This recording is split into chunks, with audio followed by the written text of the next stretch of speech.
আচ্ছা, আমার মতো কারা কারা তোমরা আমড়া মাখা খেতে খুব খুব ভালোবাসো বলো তো? আমার তো বেশ লাগে।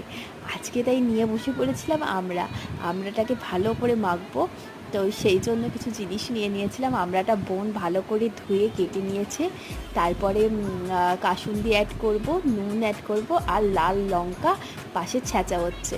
আর এখানে আমরা কিন্তু মেম্বার আছি ৩ জন, আমি, বোন আর কুটু, আর মাঝে মায়ের মুখের মধ্যে পুড়ে দিচ্ছিলাম গিয়ে। তো আমড়াটা ভালো করে মাখানো হয়েছে, আর তার সাথে নুন অ্যাড করা হচ্ছে। আমার তো পুরো মানে আর তর্স হয়েছে না, কখন আমি খাবো, জিভে জল চলে এসছে। আর একটু টক টক হলে তো মন্দ হয় না।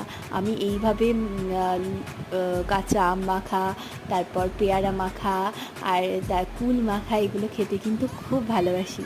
তো মুখে দেয়া মাত্রই তো আমার এত ভালো লেগেছিল খেতে, আর খেতে কিন্তু জাস্ট অসাধারণ হয়েছিল। তোমরাও কে কে ভালোবাসো আমাকে কিন্তু জানিও।